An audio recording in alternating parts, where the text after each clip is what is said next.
If we start the meeting formally, I need to point out that the meeting is being recorded in a private capacity by Councillor Wilson and is not an official recording of this meeting. And if we go to apologies. Can I just say about the recording? Because it's been on the apps that councillors have accepted. I, for one, have not accepted that we are being filmed by one individual. We have had votes, 2 votes on this. All bar one have been against the recording, and the recording is made to look as if it's official town council using the town council's logo. It's not official. It could be tampered with, it could be anything. So in the interests of everybody here, because I think last meeting being the first meeting, everybody had to give a little biography of themselves. And some people were uncomfortable with that. And I have taken advice on it, and it's been suggested that it should be a police matter. And that's serious, because there's safeguarding issues there. I don't know, that's the advice I was given. But I think that, you know, with that there, I don't think it's helpful. And you know how I feel about that. I'll just very briefly respond, because I think that far too much of the council's time has been focused on this issue. The legal and practical points with regard to recording have been well discussed privately and in public at the April meeting. There's no need to go over them again. The recording is not an official thing. The page makes it very clear that it's unofficial. It says that it's done in a private capacity by me. There is no way that anyone could be under the impression that it is an official recording. Well, it uses the Ponteland website. Yeah, Ponteland Park No, it doesn't. Well, okay, but that's just a picture of Ponteland. Suggesting it's Ponteland Town Council. It's a picture of a bus station in Ponteland. Same as Ponteland Town I Council. think what we're saying, Kevin, is with such a strong view around this table, and I mentioned earlier in our discussion that we had before this meeting, this council is run by majority views, and there is a very bold and strong and clear majority against the recording of meetings, asking you to go away and think about it again, about not recording these council meetings. I think as well, if you're very concerned about the amount of time and energy that this subject is taking up, then it would be in everybody's best interest for you to drop it, because I don't think it will ever go away.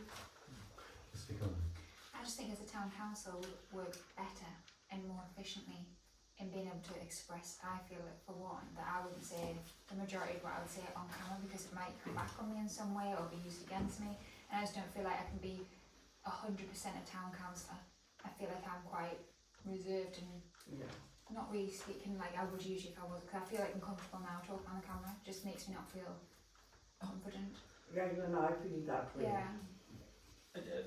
Well, folks, look, you've said your bits on numerous times, numerous meetings, numerous ways. I'm just glad I'm not being sworn at on this occasion. You weren't sworn at.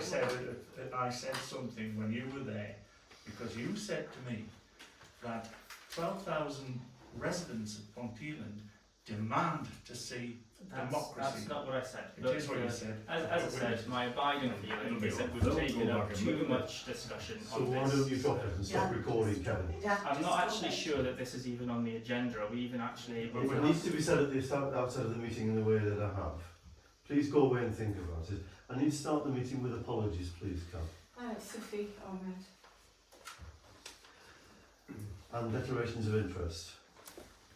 But on the table, if anybody's got anything to, that under Richard's bag. Come to the minutes of the burner phone, Richard.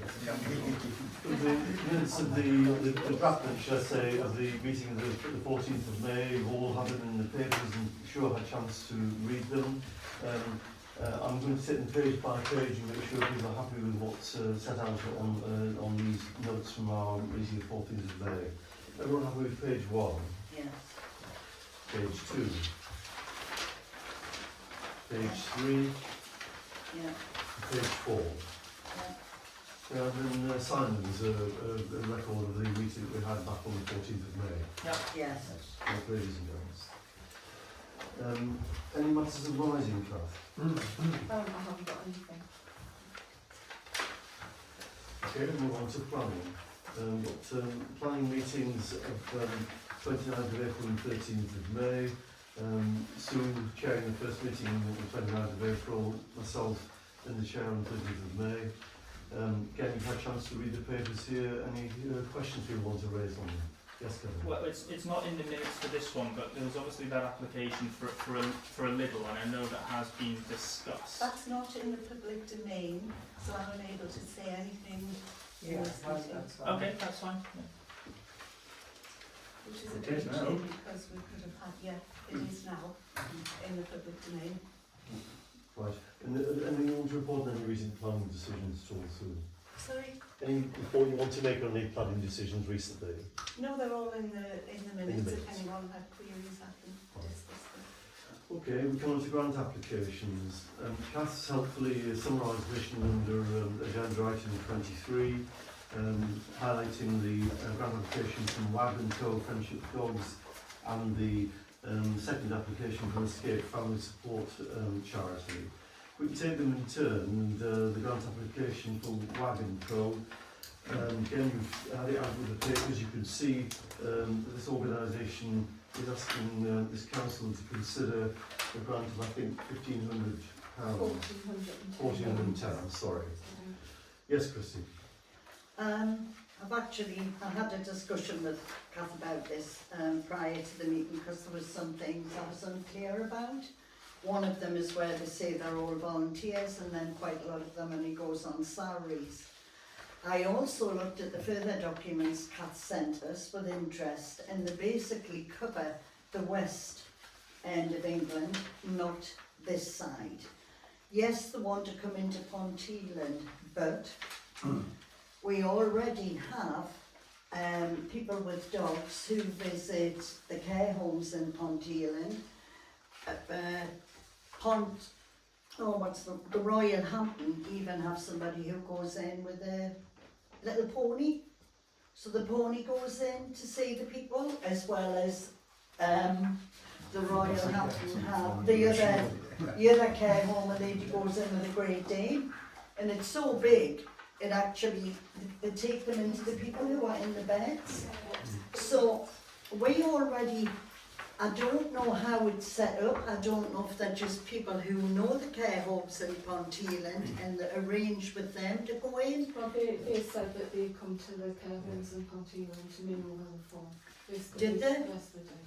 I think we I should wouldn't double say that check I with our care homes where those dogs are coming from, though, because if we've already got something within Ponteland, do we really need to pay somebody else to come in? Yeah, I'd second that, Christy. I'm always a big fan of grants charities and trustee of a charity.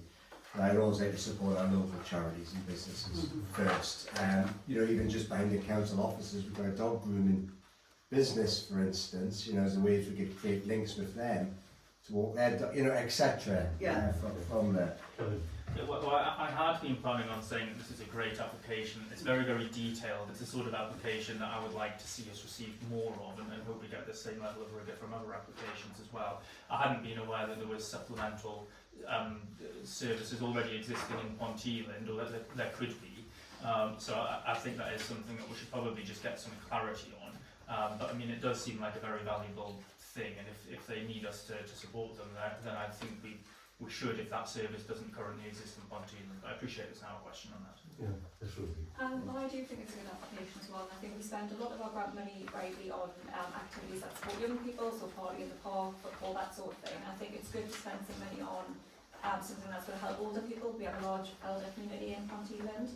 Having a look at where they've got other donations from, I have in a previous role worked with some of these trusts, and I think they do largely just focus on stuff in the North East, so I do think they probably do something local, but I would welcome knowing it's definitely going to be Ponteland. So I'll make a suggestion then that we try and get some more information on this application and we bring it back to another meeting. Well, it's mainly, it's not the applicants we need to get information on. We need to just send a letter out to the care homes and ask them, try and find out some what more. do you have in situ, and would you Would you appreciate? welcome something like Yeah. this? But it isn't just care homes, it's individuals' homes as well. That's the thing. At that point, really. I'm not trying to No, push no, it, I I'm know, just trying to give you the information. But the point about going into individual homes really's got me a bit stumped.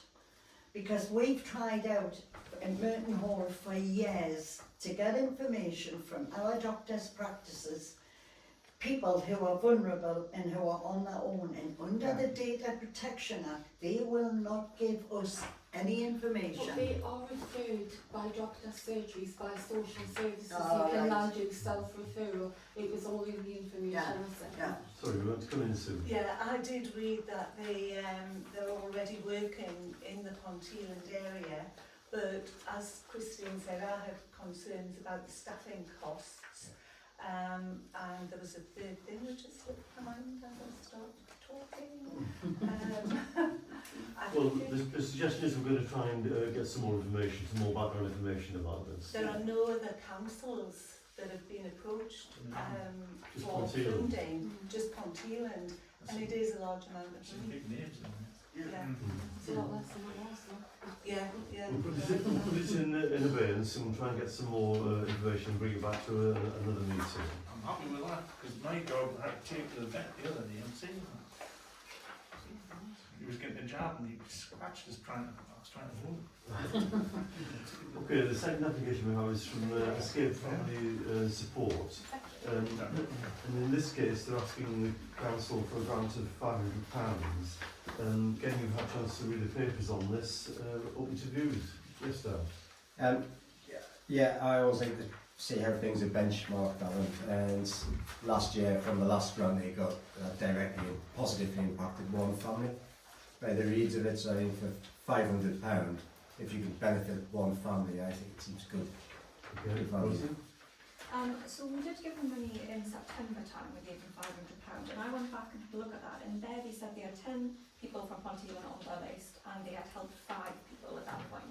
So I was just a bit concerned that they've helped less people since we've given them money in Ponteland, and it's only been, roughly 10 months since they last asked us for money. So that was something I was a bit concerned about, we did give them money, but it seems like they've helped less people. And there might be reasons for that, urgency, the nature of what they're dealing with, but Yeah. it was just a slight concern for me.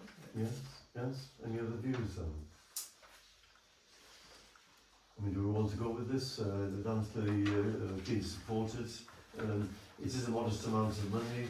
It does some laudable work, as we gather from reading the papers on this application. Do councillors want to support it or not?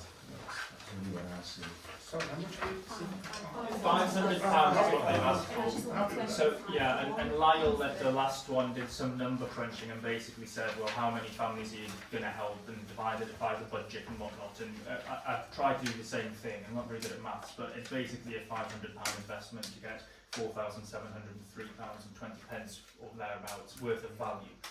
So I think it's a good thing, and I'm happy to second any proposal to. But I think that's only if we help all 11 people. Oh right, okay, Yeah. fine, Yeah. right. That's my concern. Happy. So we need a proposer if Ken is offering to Propose second. it. Yeah, Okay. And happy to second, second it, yeah. I need to vote on it. Yes.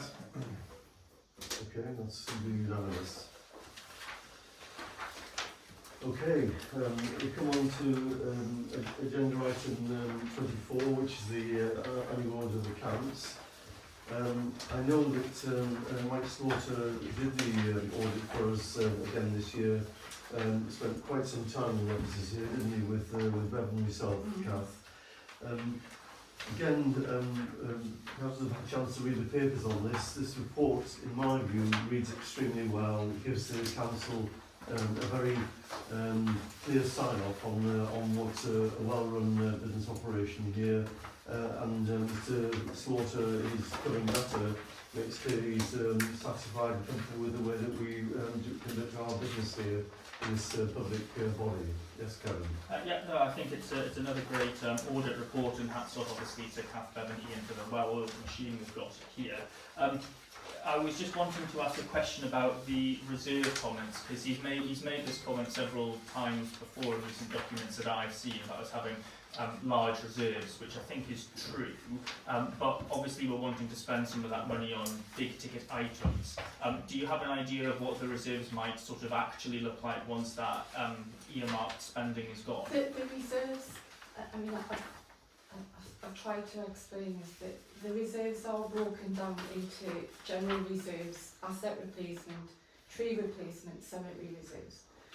So, your general reserves, I haven't got the figure off the top of my head, That's but fine. it's looking like this particular year you're going to have to spend about £200,000 of that. So that's going to put a big hole in the general reserves. But this year, with the external auditor, they have asked us to itemise what our reserves are if you go over a certain figure, which we did. So I had to fill in this spreadsheet, and it gets to a point where it said no further information needed. So I think we're quite okay in terms of what the auditor thinks, the external auditor will think. I did explain that, you know, we were putting money into the budget this year, we were funding some committed projects this year, and we had the Peel Tower thing to come as well. So,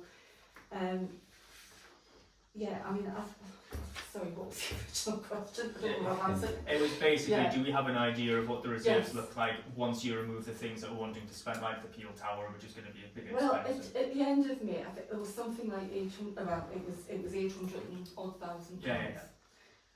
If you're using 200, what would usually happen is at the end of the financial year, I've done an exercise to carry money forward.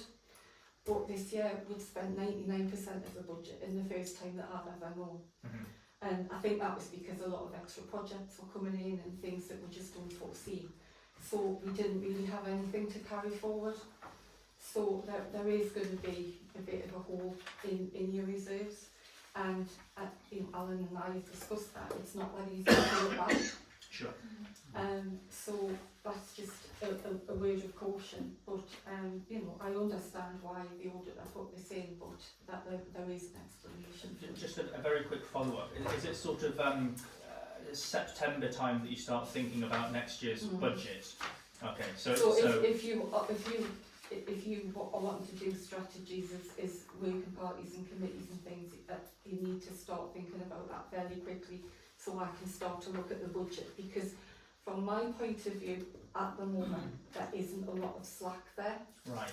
And I take your point. I think you sent me an example of something where, you know, it was sort of traffic lights, you know, whether had to do it, nice to do it. Mhm.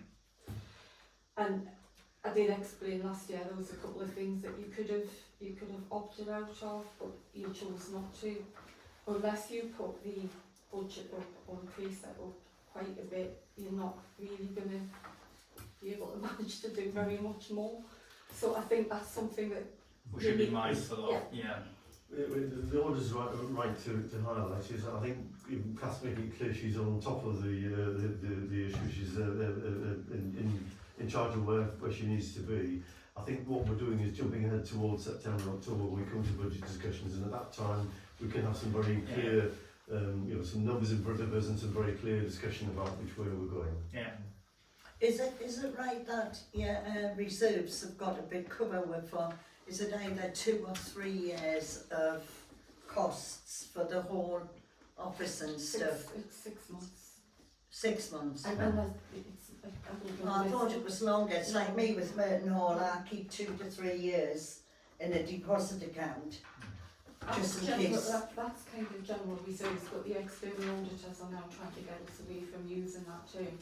They want us to say that earmarked reserves. So Right, okay. I think, you know, at some point in the quite near future, I think I need to give you a full sort of picture of where you are. Really detailed. Yeah. Because if you don't start putting a precept up, and I appreciate why it hasn't been done, but you're now paying the penalty for not doing that, because there's not a lot of spare money sloshing about. Our sort of income has stayed fairly stable, but your costs are going like this. Yeah. You know, you've just got to look at the additional employers NI. That's had quite an impact already. And can you not take the extra money out of reserves and lower the reserves that we have?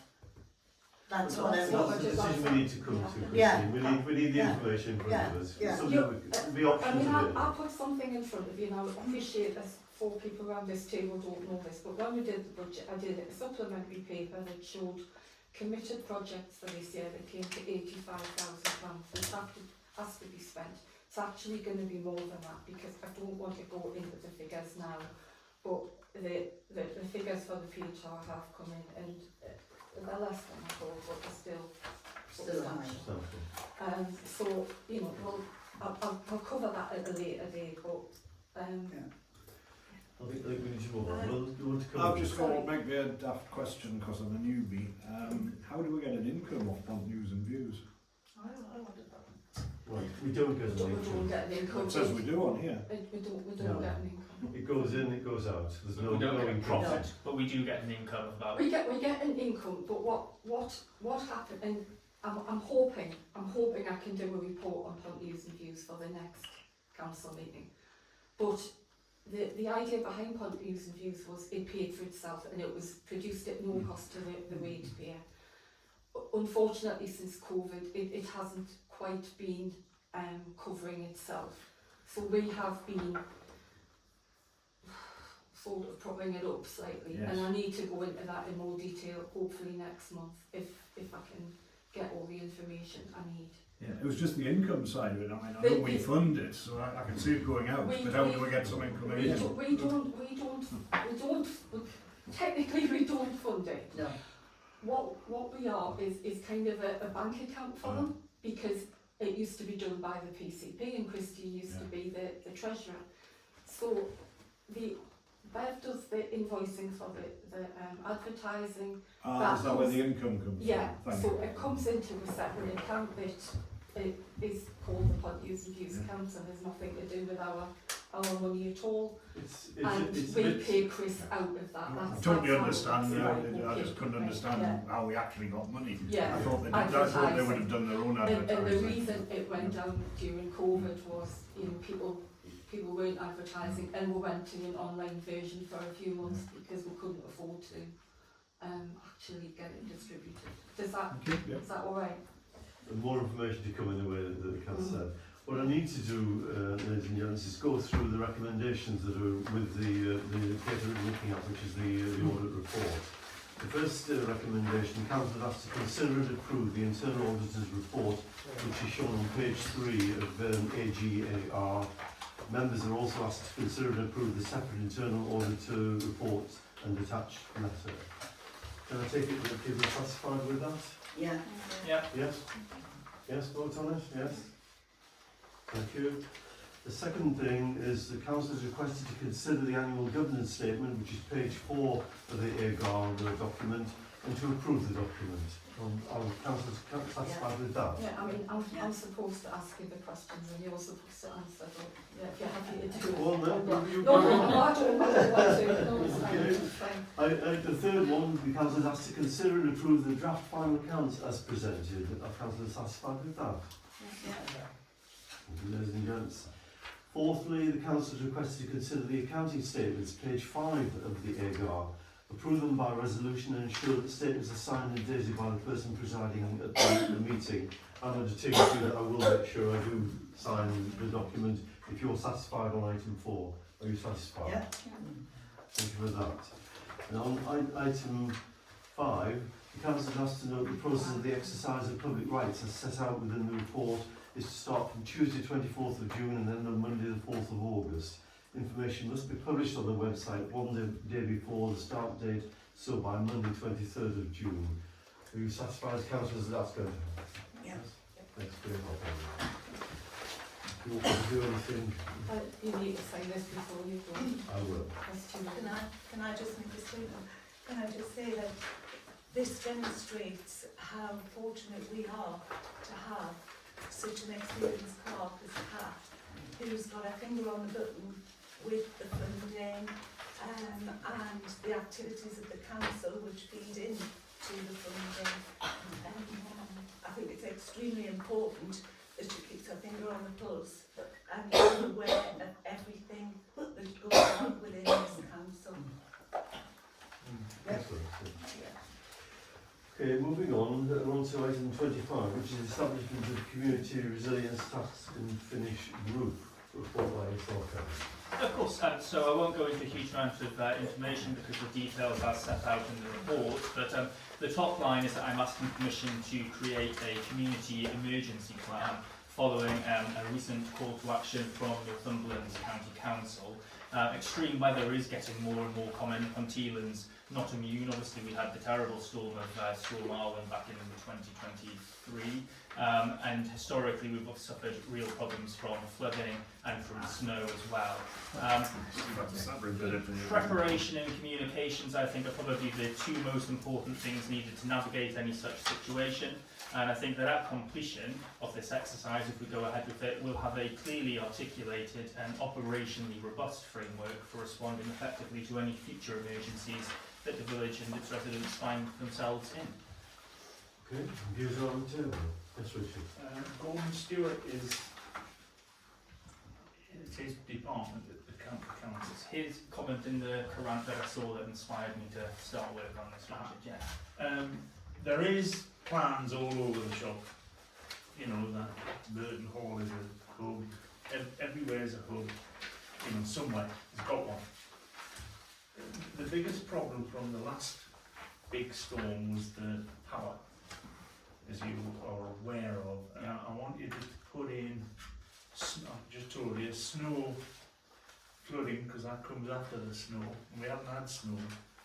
And the power is a big issue. There is a flood group out there, but they're quite elderly.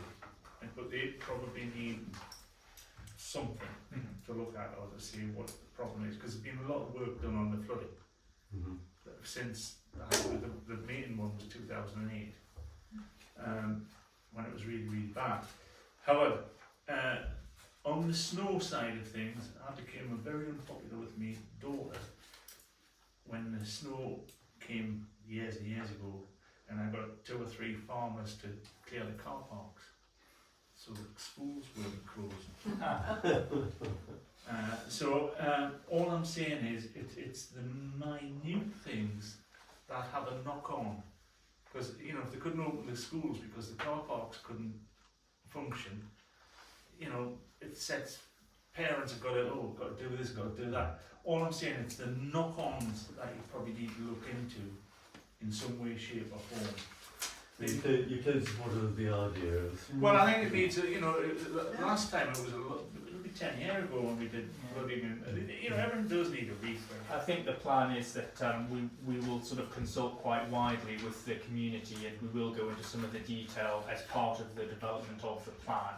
And basically we just need this vote to get it up and running, and councillors are happy with that, and we'll go into the... The only thing is, Kevin, did I read somewhere where you said you were going to have members of the public on this group, or is it going to be 3 councillors?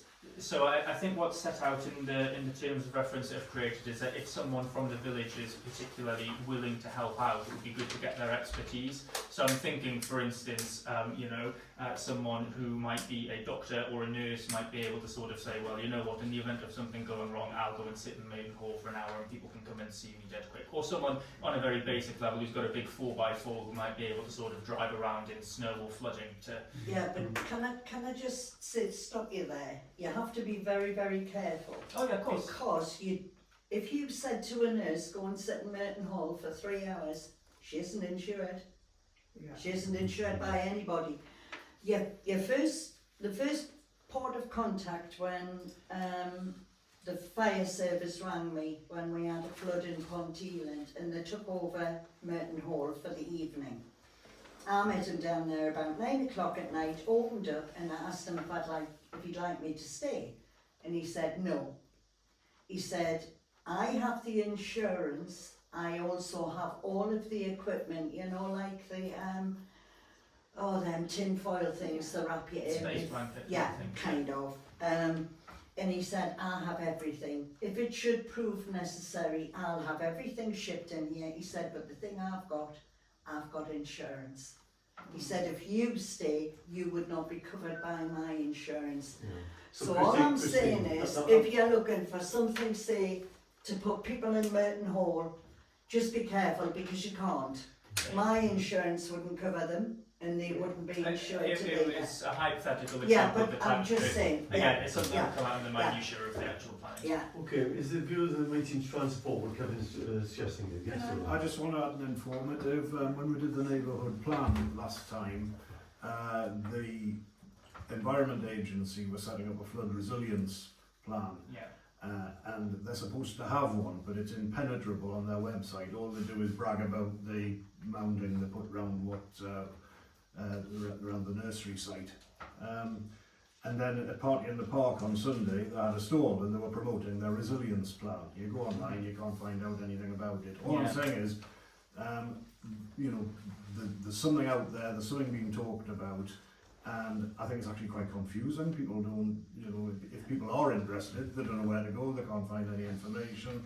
And the last thing I want is 2 people with a flood resilience plan that you can't find anything about. I certainly think, Will, that what I would hope that this document does is consolidate all of the work. I would hope that's so as already well, out that there. was my point. Yeah, no, of course, don't worry, Okay, so So review the can I meeting. just ask- Sorry, Councillor Sue. Johnson had a Just point. with that last comment that you made there, Karen, you're saying that this document is going to consolidate all of the work that's already out there. Mm.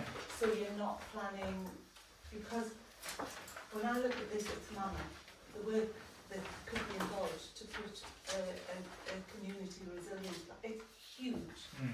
And how you are going to do it, was it by September? Or I by think- next year? Well, I think the hope was that we try and get something in by the time that the weather got worse. I can't remember if I said September or November. It's not. But with 3 or more councillors who are just, you know, we're all volunteers, that would take, I would say, full-time workers, project workers working on it full-time, months and months to complete something like that. Yeah. So I take a point. I mean, I think what we benefit from is the fact that the main sort of document that we would produce is basically templated by NCC, and then we'd add our local expertise into it. So it's not like we're sort of starting from scratch. Is there a template out there with NCC? Yes, yeah. I mean, on a very basic level, you could just literally sit and fill in some of the contacts that NCC has. The talk about consolidating is one of the big things that I found when I was leading on Guy's response to Storm Arwen locally, is that there was multiple different sources of information. You never quite know who to trust. To give a specific example of parish councils across the Hexham constituency, some of them had Gmail accounts and were just, you know, like randomparishcouncil.net. There was no sort of authentic, trusted, single source. So it's about bringing together what does exist, and we liaise with the flood wardens and the Environment Agency if needed, and saying, okay, this is the document that we've worked on, and we think that this is going to be a good source of information for people to follow. So what authority would you have to convince people that they needed to change their communication channels, or, you know, that example you've just given us there about the storm on?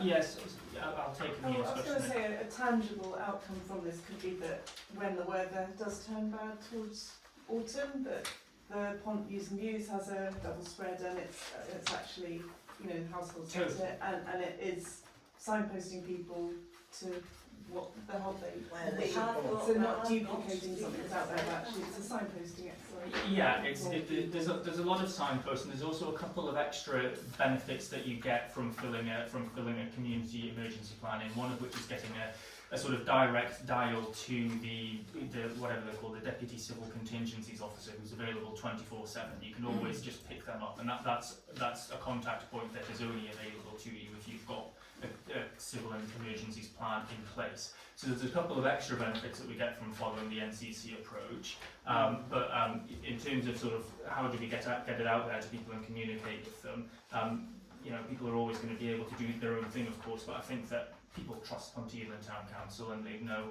that if they went to the Town Council website and it said things that sort of vaguely made sense, such as maybe halls registered as a warm space, or actually maybe NCC have opened up the leisure centre to let people have showers there. They know that they can get information from a trusted resource. What are the costs to Ponteland Town Council for this project? Well, I think I've asked for £250 to sort of begin to, you know, if we wanted to take an advert out in the Pont News and Views to say this new group exists, do you want to come and join us? We could do that, or hiring of halls if we wanted to organise like an in-person consultation with residents.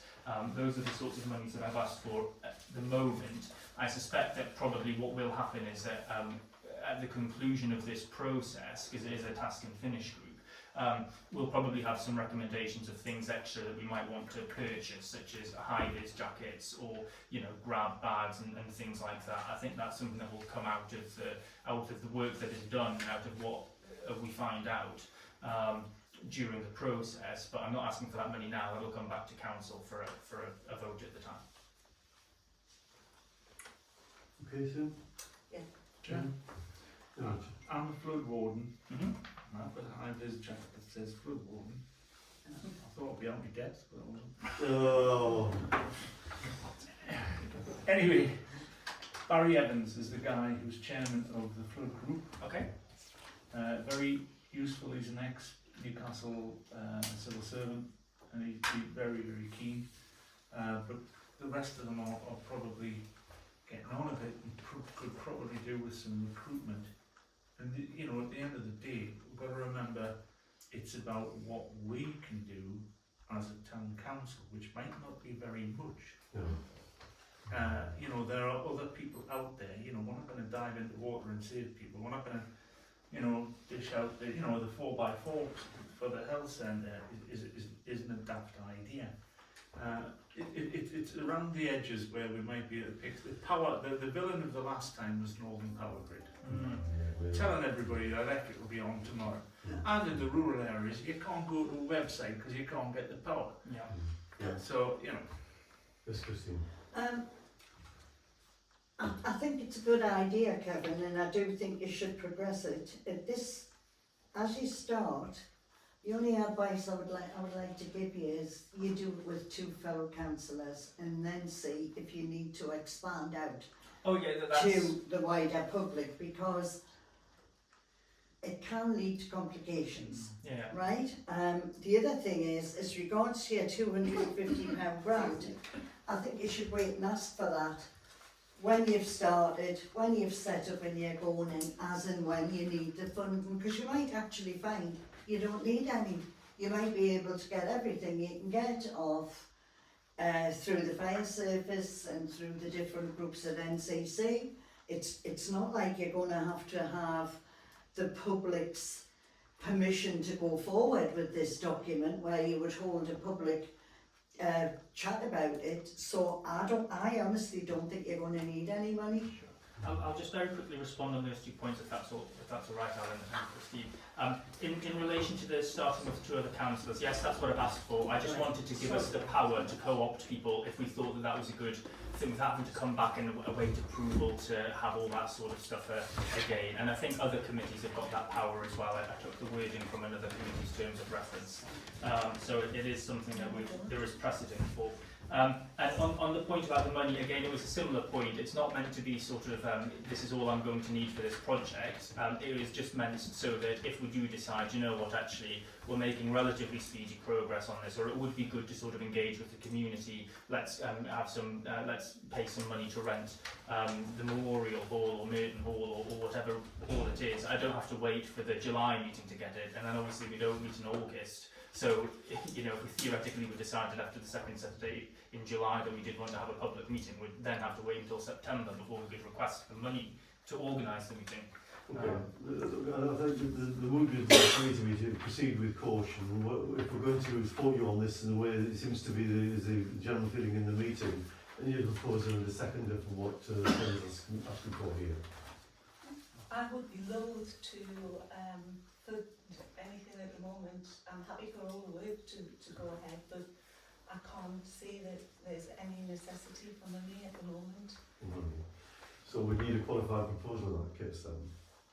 Well, I would like to propose that Kevin goes ahead with 2 delegated councillors and then we'll see how it goes from there. That would be my proposal. I'm happy to support you as one of them. Yeah, okay, so just if we were to say which councillors would be on the working group, Hermine is happy to be on it. Is any other councillor interested in joining the working group for I'm interested. plan? Yeah, I think it's important work. Okay, excellent. Yeah. Right, so there we go then.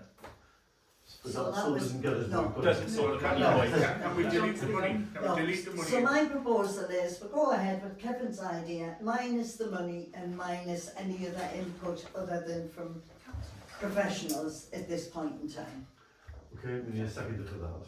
I'll second it. Dan, I'll review the seconder, and we now need to vote on it. Yep. I think that's passed. That's right, Kevin. Thank you. We're now on to environment. With the party, we've got the chair here. I've read the report of the meeting. It seems to be a good meeting, Christine. Environment always has a good name. They're fantastic meetings. It was great to have them walk around in the park, and I'm not saying that because of me, I'm saying that because of the people on the environment group. It was great to have the walk arounds, and yes, we are spending money. And there has been a lot of money spent last year and this year. But prior to that, there wasn't any money spent for a few years previous on any other There's always money projects. spent on But there's environment, always Christine. money because we look after all the flower beds, we pay for all the grass cuts. So yes, our budget looks huge, but not a lot of it is spent on what we are requesting. It's, if you like, it's spent on the normal things, all the bulbs, all the plants, etc. So, I'll take any questions if anybody has a question on anything, and if not, I'll just give you the 2 recommendations. Everybody okay? Can I ask on the Yeah, community orchard, yeah, exactly where, do we own this land? Yes. Ours? And is Yeah. there any feedback from anybody on it, or is it just, no, it's the part of the park where the Rotary planted the oak tree. It's a corner piece like this. You turn left and you go up Sally's Walk, or you continue on and you come to the Wide Meadow and the Millennium Bridge. It was And the U3A oak. Oh, U3A, sorry, U3A oak. I knew it was somebody's oak. Anyway, it's a piece of land that is just purely grass that nobody particularly goes on, and it's accessible to everybody who's in the park, whether they're wheelchairs, whether they're buggies, whatever. We're looked at somewhere easily accessible for the community orchard. The suggestion came from Ian, which was a really good one. They're going to take some of the wilderness backwards, where there's a bit between Sally's Walk and this patch of grass that's just been allowed to grow wild. It's just full of weeds. Ian's going to take so much of that further back and put in what they call a dead fence. A dead fence is virtually dead trees and dead branches. You put in some stakes, you put them behind, and you make a fence. In front of that, we would like to plant blackberries and raspberries. So the orchard is covering free fruit to anybody who wants to go and pick it, virtually, and that's what we're doing it for. We'll be known as a community orchard. And there is, Kathy's looking to see if we can get grants, but just in case we can't, we're asking for the approval for £1,800 to be spent on between 15 and 20, because we didn't want twigs. We wanted a fairly established tree in that area. We don't want somebody to come along and say, oh, there's an orchard here, but all I can see is 20 twigs in the ground. When do we think we're going to get apples? So that's why the cost is £1,800. So that is the proposal. If anybody would like to second it, sorry. I'll just say I'll make some inquiries through my work about getting some advice and potential funding for tree planting, because that's the sort of Oh, excellent. there could be something Yeah. available. It might Yeah. be that it's too small a Yeah. project, but it might be Excellent. that being Well, I had a thing from NCC today which I sent to Kath, and they are giving grants if you do something within the community and if you involve the community. Well, I think, Dan, you said somebody was going to help to plant these The with Junior you. Rugby Club said that Yeah, like to help. the rugby club want to be involved. So we could be covered under their grant scheme. It's to help you lower your carbon. exactly. It's Yeah. the offsetting. There'll be lots of people. Yeah, wanting carbon to emissions pay and to things. plant So we trees. are hoping to get enough money in grants Yeah. to cover it. But just in case we don't, I'd just like you to. The recommendation is that you approve the cost of You want to £1,800. come in, Kath, on this? It wasn't on that. I need to tell you something else under Oh, okay. All right. yeah. So Okay. keep us right then, Kath. Christine has set out the detail of this recommendation. Do we just need to vote on the recommendation? Yeah. Okay, it's for the meeting to vote, yes? Yes. Thank you, everybody. Unanimous. And will I go on to the boardwalk or do you want to come in now, Kath? No, You've got it's something? about the pay tower lights. All I right. need to come in. Right, okay. The boardwalk is actually sinking. For those of you who haven't walked on it, it's just like some decking on some wood, and it's very, very wet ground. So when Ian's been out, and he's been out with some various contractors, they've all recommended that we take the boardwalk up, we get rid of it completely, and the whole area becomes concrete. Is it a concrete overfill? It's gravel. Gravel and concrete type thing, just to make it so we'll never have to replace it again. It needs to drain away, I think, that's the point. And we had 2 quotes. One was for 9,968 plus VAT, and the second one was for 8,845, include with no VAT, because it's a smaller base company, and we've actually used him before. He's done work within the cemetery for Ponteland Town Council, so Kath knows him, and he seems to do a very good job. So the quote for this, because it's 2 pathways, not one, the boardwalk. You have a path up, and then you have a very long path across. I don't know the exact size of it. So the recommendation is that you approve the cost of £8,845. Yes, Well, I know that bit of the park quite well, and I think it's rather attractive, the fact that it's not a gravel path like everywhere else. It's a very wild part of the park almost. I just wondered if, and we've done an awful lot of work on it, but I just wondered if it was worth considering reconstituted decking, plastic posts, plastic decking, because it would maintain that different character of the park. did he not say he'd looked into it and it was way more expensive? I think it's because it's so wet, it would be really slippy, so I think they were recommending stone Yeah. instead. But yeah, he did look into the plastic. Yeah. Okay. And that was it. He had looked into it all when we discussed it, but I agree with you, it would have looked Yeah, nice. that was the initial plan, Yeah. was to have that. But even though they put this slip strip on one of the bridges, that's been That looks done. like it's going to come off within the next 2 years. Yes, but he's trying to get them Dreadful. back out, because that we pointed out to him that it wasn't actually put down properly. They didn't seem to have enough We've taps. got your recommendation. Right. Is there anything else anyone wants to raise? Because we then need to vote on the recommendation that Christine's put You forward. should point out it's coming from asset replacement as well, so. Yeah, yeah. Okay, so the recommendation is for £8,845 to be spent in this area of the park. second that. Okay. Thank you. Yeah.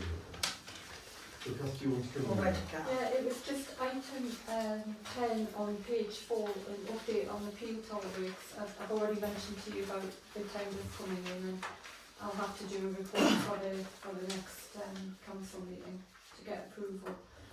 The committee were talking about getting one of the lights moved because it's within the boundary of the villagers' cottage, and Ian had got a quote for all 4 to be with the, an ability to change the colour of the light, so it was thought to be too expensive to come forward with that at the moment. So just to let you know that Ian's been back to the contractor. He's prepared to do it for £300 if we put a concrete pad down for him to pull it off. So I've just given him the go ahead to do that because it's such a... Well, considering it was 3,000. Yeah. We're all it's for just 300. It's just to move the Yeah. light, that's all it Yeah. is. So Yeah. just to They do change colour, don't they? I see it. not very easily. We Oh, you've got to manually change it's them. just we've got a manual about this thick and it's ridiculously complex to do it. I think we wanted to change it to the Ukraine colours, when the when the war broke out. and I it's- think we've only got 2 or 3 colours to choose from though, so it's in the newer ones you can have a variety of colours. Yeah. Okay, Kevin? Yeah, I had a very quick question on a different part of the environment thing, if that's all right. Right. Well, can we take Kath's It just, it All doesn't right, have it's to- suspended. Let's start with Well, it. yeah, it's, It's done. And it might be one we want to sort of bookmark and come back to later, but it was just to ask Richard if there'd been any update on the Merton Way. Haven't heard anything. Haven't heard anything. The consultants have been out, we've had a site visit, and I'm waiting for that to come back. I'll give you a quick update on Merton Way, because I was there today. The hairdressers is in there, that's why. And the three, Sorry. do you want the camera side? The three planters that had wild flowers in, one of them in particular is absolutely beautiful. It's full of cornflowers that are about this high, and the other two planters are partly wildflowers, but I think Ian's also scattered some other flowers in, and I just wanted to see and pass it on to Ian. They look really nice, but this wild one with the cornflowers is beautiful. Okay, I think that concludes the environment working party, yes? Thanks for that, Christine. Richard, I think we're over to you for NCC. I have very little to report because there are no meetings. There are no meetings till after the full council on July the 2nd. At the moment, there is training morning, noon and night. The planning one was 3 hours today. So there's just no meetings, so I've got nothing to report further than what we have briefed everybody on earlier, which you're aware that action is happening. Okay. Well, thanks for that. Any questions over Richard? No. Okay, on item 28, the Mayor's report, I haven't produced a report for this meeting. What I can tell you is that last Saturday morning I joined a NALC discussion, that's the National Association, Northumberland Association of Local Councillors. I managed to stay awake. What I will do is give a report to the meeting, a written report I'll submit for our next month's meeting, summarising what was discussed in that NALC meeting.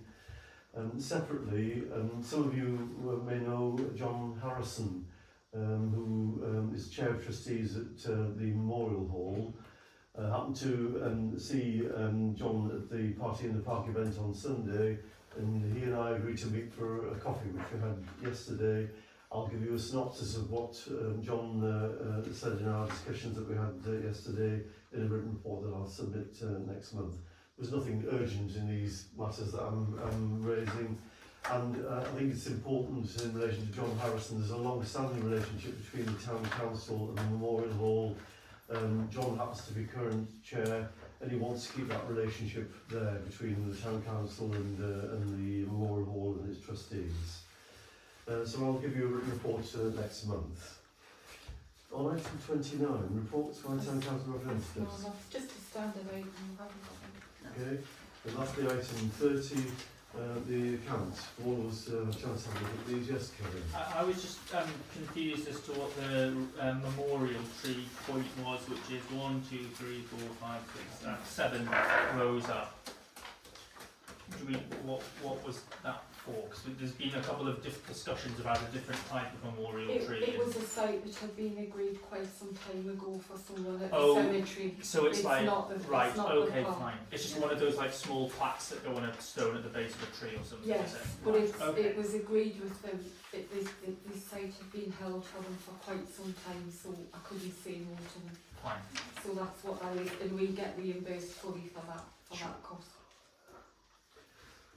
Okay, unless there are any questions on the accounts, I think that concludes this evening's meeting. Thank you for your time, everyone.